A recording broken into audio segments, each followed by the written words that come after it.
सकट चौथ की व्रत कथा। हरे कृष्णा, राधे राधे। आज मैं आपको सकट चौथ की व्रत कथा सुनाने के लिए जा रही हूँ। इस एक वीडियो में ही मैं आपको 3 कथाएं सुनाऊंगी, जिससे कि आपको गणेश भगवान का असीम आशीर्वाद मिलेगा। पहली कथा मैं सुनाने जा रही हूँ। एक बार माँ पार्वती स्नान करने गई। स्नान घर के बाहर उन्होंने अपने पुत्र गणेश जी को खड़ा कर दिया। उन्हें रखवाली का आदेश देते हुए कहा कि जब तक मैं स्नान करके खुद बाहर ना आऊं, किसी को भीतर मत आने देना। गणेश जी ने अपनी माँ की बात मानते हुए पहरा देने लग गए। उसी समय भगवान शिव माता पार्वती से मिलने आए। गणेश भगवान ने उन्हें दरवाजे पर ही देर रोकने को कहा। भगवान शिव इस बात से बेहद अपमानित हुए। गुस्सा होने के कारण उन्होंने भगवान शिव ने त्रिशूल से उसकी गणेश जी की गर्दन पर वार किया। स्नान घर से बाहर शोरगुल सुनकर जब माँ पार्वती आई तो देखा कि गणेश जी की गर्दन कटी हुई है। यह देखकर वह रोने लगी। उन्होंने शिव जी से कहा कि गणेश जी के प्राण वापस दे दो। इस पर शिव जी ने एक हाथी का सिर गणेश के लगा दिया। इसी तरह गणेश भगवान जी का दूसरा जीवन मिल गया। तभी से गणेश की हाथी की तरह सूंड होने लग गई। तभी से सभी महिलाएं अपने बच्चों की सलामती के लिए माघ मास की कृष्ण पक्ष की चतुर्थी पर गणेश चतुर्थी का व्रत रखने लग गई। तो यहाँ यहीं पर पहली कथा समाप्त हो जाती है। अब मैं आपको दूसरी कथा सुना रही हूँ सकट चौथ की। किसी नगर में एक कुम्हार रहता था। एक बार जब उसने बर्तन बनाकर आवा लगाया तो आवा नहीं पका। परेशान होकर वह राजा के पास गया और बोला, महाराज, न जाने आवा क्यों नहीं पक रहा। राजा ने राज पंडित को बुलाकर कारण पूछा। राज पंडित ने कहा कि एक बार आवा लगाते समय एक बच्चे की बलि देने पर ही आवा पक जाएगा। राजा का आदेश हो गया। बलि आरंभ हुई।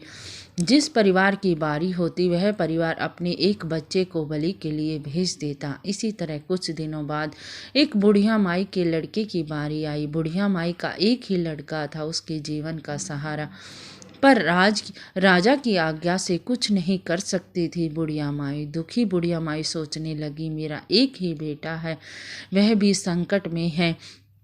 तभी उसे एक उपाय सूझा। उसने अपने संकट की एक सुपारी तथा दूब की बीड़ा देकर भगवान का नाम लेकर आवे में बैठ जाना। बेटा अपने बेटे से कहा, माँ सकट तेरी रक्षा करेगी। सकट के दिन बालक आवे में बिठा दिया गया। बुढ़िया सकट माता के सामने पूजा प्रार्थना करने लगी। पहले आवा पकने में बहुत देर लग जाती थी। इस बार सकट माता की कृपा से एक रात में ही आवा पक गया। सवेरे कुम्हार ने देखा तो हैरान रह गया। आवा पक गया। बुढ़िया माई का बेटा जीवित और सुरक्षित था। सकट माता की कृपा से नगर के अन्य बालक भी जी उठे।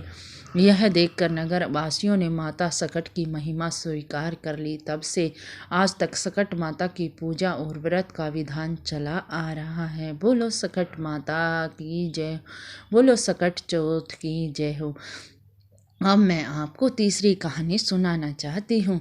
एक बार एक बुढ़िया थी। वह बहुत गरीब थी और दृष्टिहीन थी। उसके बेटा बहू बोले।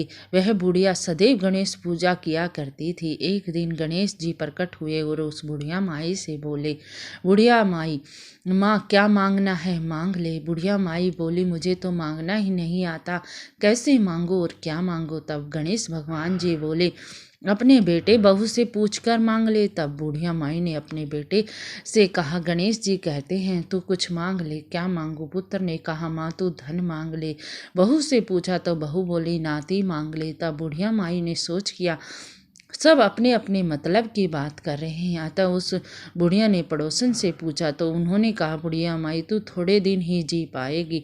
तू धन क्या मांग रही है, क्यों नाती मांग रही है। तू अपनी आंखों की रोशनी मांग ले, जिससे तेरी जिंदगी आराम से कट जाएगी।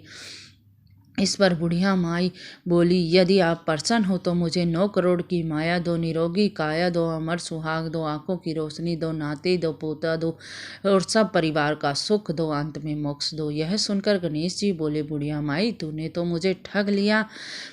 फिर भी जो तूने मांगा है यह वचन मैं तुमसे देता हूँ कि तुम्हें वही मिल जाएगा। और गणेश भगवान जी अंतर्ध्यान हो गए। बुढ़िया माई ने जो कुछ मांगा सब कुछ मिल गया। हे गणेश भगवान जी, जैसे तुमने बुढ़िया माई को दिया वैसे ही कहते सुनते हुकारे भरते सभी को देना। बोल सकट चौथ की जय हो, बोल गणेश भगवान की जय हो। जय जय गणपति देवा, नित करु सेवा।